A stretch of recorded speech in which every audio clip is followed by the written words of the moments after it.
Welcome back to Star Sports HQ. Once again, a video blog from us guys here, and horse racing's the order of the day. Now, I know what you're thinking. How can it be horse racing video? There's 219 days to the Hennessy.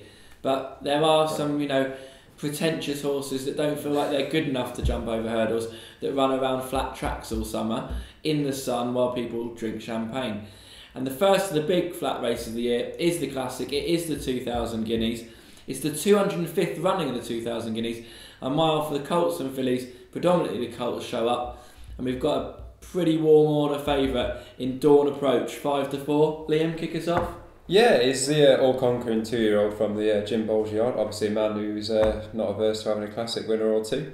Obviously trained this one sire, New Approach, which didn't manage to win the 2000 Guineas, obviously. Went on to win the Derby.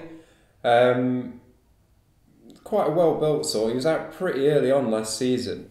He won his maiden way back in March 2012 over 5 furlongs. Not very often you see these horses who have appeared so early the season before be such a heavy favourite for the 2000 Guineas. But the only race he didn't start favourite for was a Coventry, which he won. Rather unusually, 3 near the top of the market for that race, participated in that. The last winner of it to go and win the 2000 Guineas was Henry the Navigator back in 2008, and usually this race is sort of halfway house examination between the precocious juveniles and the late maturing 3-year-old types.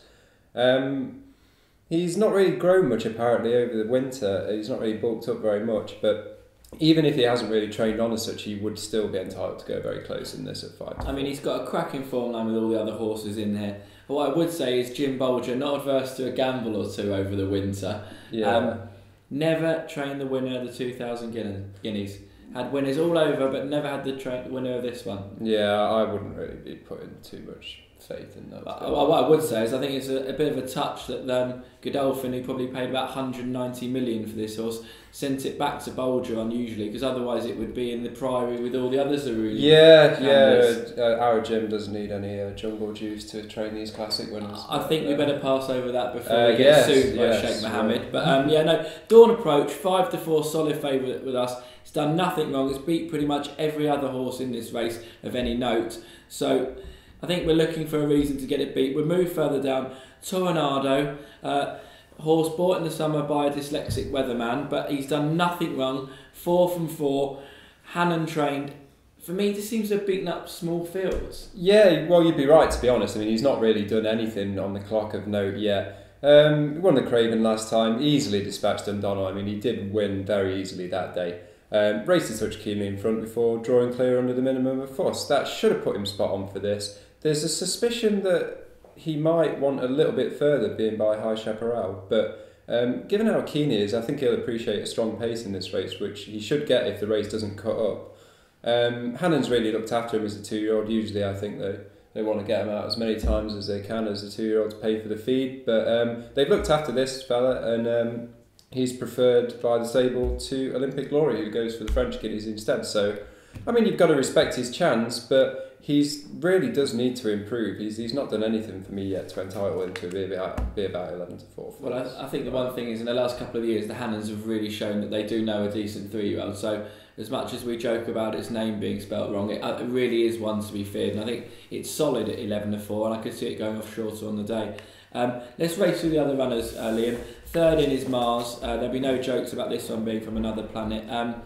What I would say is, how many horses have one run at Dundalk and then go on and win a Guineas? Yeah, there's always one of happen. these. No, it's. I mean, at 8-1 as well. I mean, he must be the shortest price horse of in such a deep race this year. I mean, Dawn Approach is such a good horse. I mean, at 5-4, it's very strange to see a horse like Mars at 8. But he's the fly in the ointment. He's only had the one run, obviously, and I mean that was at Dundalk. He's not your stereotypical prep for a Guineas, obviously, but he's got to be respected given he's from the O'Brien yard, and in the infamous Curragh Gallop that the Barrett Ballydoyle horses had at the start of the year, he was the one to take out of that. He went really well through that gallop, and I think that's sort of given a bit of weight to the money behind him in recent weeks, but not for me. But I'll believe it when I see it with all these things. Not for me, no way, San Jose.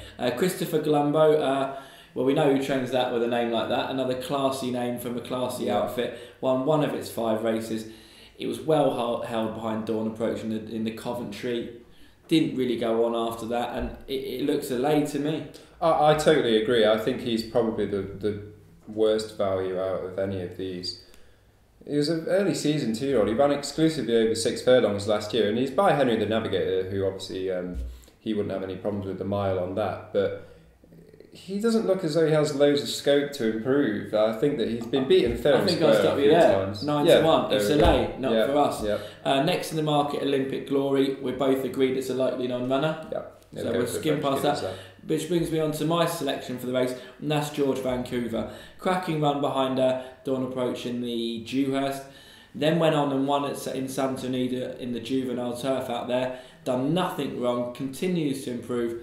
16-1. I think that's a massive quarter the odds. Yeah. You're on at 4-1 for it to come third, whereas you could be on at Dawn Approach at 5-4 to win the race.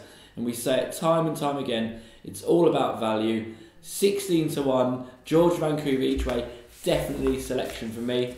I think George Vancouver's got a great each way shout as well. I think he'll really appreciate some fast ground, which he should get here. Improved the mile last time, and I think that obviously he's got a great each way shout. The one for me at a massive price though is Garswood, who won the free handicap, which is usually just a bit of a naff race really. But he really improved to the step up in trip that day. I really like horses that outrun their pedigrees. He's by Dutch Art. You would think that he, out of a Killicky mare, he should really be a sprinter, but he really improved for the 7 furlongs, and he really did win easily that day. Got a great time figure. And he'd be my selection at about the 18-1. Trained by Richard Fahey. Is this our wearing our northern heart on our northern I've got sleeve? the northern bias here, ridden by Tony Hamilton as well, who's not exactly renowned for classic winners, but we'll side with him. I think each way at about 18s. I think he's a knocking bet. Well, I think what we'd conclude is that we're 5-4 Dawn Approach. We fully respect that. We wouldn't be surprised if we saw that win. We want to be against Mars and Christopher Colombo. For me, it's most definitely George Vancouver. From the northern guy over in the corner, it's Garswood. But repping the Northerners with Garswood here. With whatever you back here at Star Sports, we wish you all the best of luck with your 2000 Guineas selection.